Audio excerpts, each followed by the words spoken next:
ఏం పేరు బ్రో నీ పేరు? గూడపు నరేష్. గూడపు నరేష్. ఏం చేస్తావు? ప్రజెంట్ అదే మామూలుగా చేసే బిజినెస్ చేస్తావు. గ్రాడ్యుయేట్ ఎలక్షన్ ఓటు ఎన్రోల్ చేసుకున్నావా? చేసుకున్నావా?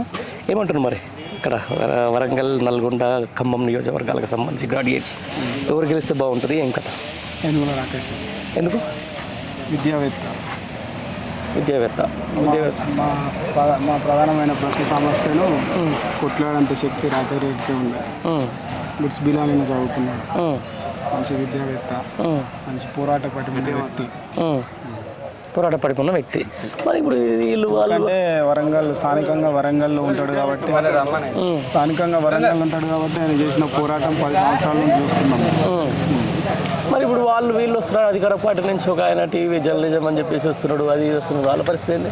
బ్లాక్మెయిల్ మళ్ళీ ఎవరు సార్? బ్లాక్మెయిల్ రాజకీయం చేసుకుంటూ ఉండాలంటే అట్లా చేస్తే అసలే జనాలకి రావాలి, కొట్లాడాలి, పేరు సంపాదించుకోవాలి, గెలవాలి, అంతే. మరి ఇప్పుడు ఆయన అంటే ఏ క్రైటీరియా తోటి వస్తున్నాడు మరి జనాలు అక్కడికి? అదే సార్, ఆయనకు ఉన్నదే బ్లాక్మెయిలింగ్ రాజకీయం. బ్లాక్మెయిలింగ్ అంతే ఇక ఆయన అంతే. బ్లాక్మెయిల్ రాజకీయం కొట్టించుడు, బురుడి కొట్టుడు, బూటకప్ మాటలు చూస్తాం కదా సార్. తెల్లారులేస్తే న్యూస్ ఛానల్ వింటూనే ఉంటాం మేము కూడా, విశ్లేషణ. అదే మొత్తం ప్రశ్నించే గొంతుగా అన్నాడు, అదన్నాడు, ఇదన్నాడు. ఈ రోజు మళ్ళీ రైతు బంధు ప్రశ్నించేట ఆయన మీడియాలో ఉండి కొట్లాడుండే, కండువా కప్పుకొని కొట్లాడేమేం సార్? నాకు అర్థంగా మీలాంటి మేధావులకే తెలవాలి, మీలాంటి మేధావులే చెప్పాలి. కప్పుకొని కాంగ్రెస్ కండువా కప్పుకొని వచ్చి నేను కొట్లాడతా అంటే నువ్వు కొట్లాడతావు, ప్రభుత్వం పోయినాక కొట్లాడే ఇది కూడా లాజిక్ పాయింట్. ప్రభుత్వాలు పోయినాక నువ్వు ఎట్లా కొట్లాడతావు సార్? ప్రభుత్వాన్ని ఎదిరించి అంత శక్తి ఆయనకుంటుందా? ఉంటే అసలు రాణిస్తారా? అవును, అంటే రాణిస్తారా? అవును, అదే అన్నీ జరగని రాజకీయాలా సార్ ఇవన్నీ చూసి? ఇప్పుడు ప్రశ్నించే గొంతుకు ఒకటైపోయింది, ప్రశంసించే గొంతుకు ఒకటైపోయిన కాడికి వచ్చింది.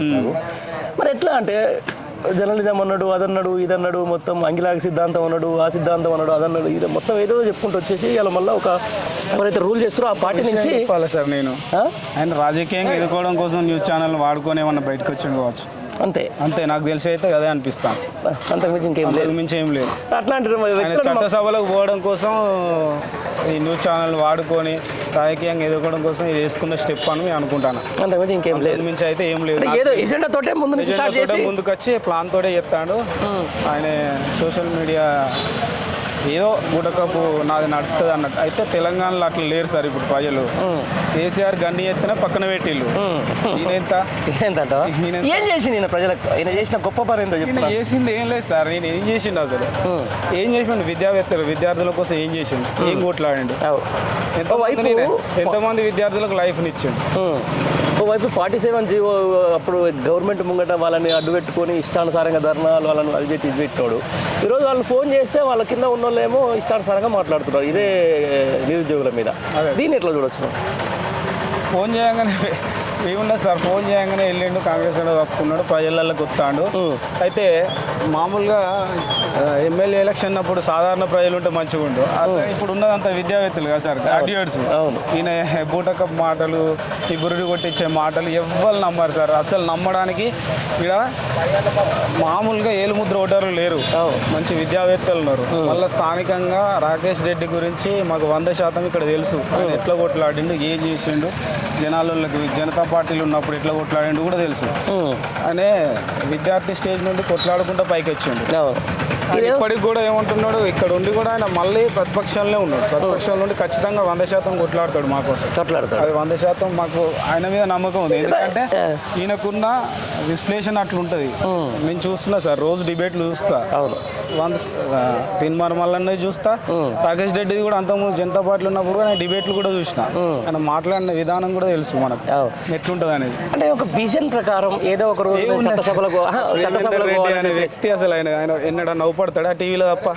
అంతేనా? ఎక్కడ అవుపడాడు ఆయన? ప్రేమేందర్ రెడ్డి అవుపడాడు, ఈయన తీన్మార్ మల్లన్న అంటే ఎమ్మెల్సీ అప్పుడు ఒకసారి అయినప్పుడు విద్యా వాలంటీర్ చేస్తాను సార్, హై స్కూల్లో విద్యా వాలంటీర్ చేస్తాను. ఒకసారి వచ్చిండు సార్, వేయాలి సార్, మాకు వేయాలి సార్ అన్నాడు, మా స్కూల్ అంతా తిరిగిండు, అప్పుడు ఎగపోయిండు.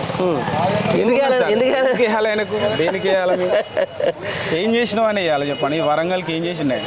అసలు ఇక్కడ స్థానిక బిడ్డను ఆయన ఏమన్నా అసలు ఏం చేయాలి మేము? ఆయన వచ్చిందే ఒక ఎజెండాతో సార్, రాజకీయాలకు రావాలనుకుని ఆ న్యూస్ ఛానల్ పెట్టినట్టున్నది. దాని ద్వారా ఏదో తెలంగాణ ప్రజలను నమ్మించుకుంటా కేసీఆర్ మీద పోరాటం చేసినట్టు చేసి లాస్ట్కి పోయిండు. అందులో ప్రభుత్వం వచ్చిన దాంట్లో వచ్చిండు, ఎమ్మెల్సీకి వస్తాడు. సాధారణ జనం అయితే కాదు ఓటు వేయడానికి, విద్యావేత్తలు ఉన్నాం. ఓటుతోడు కొడితే పోయి మళ్ళీ పోయి గదే తినమారు మళ్ళన్నా తీసుమారు మళ్ళన్నా అవుతుంది, మారుతుంది. మార్పు రావాలని వాళ్ళు అన్నారు కదా, ఆ మార్పు మేము చూపెడతాం. ఈ ఓటుతోడు చూపెడతాం, రైట్, 100% చూపెడతాం. రైట్. ఓకే.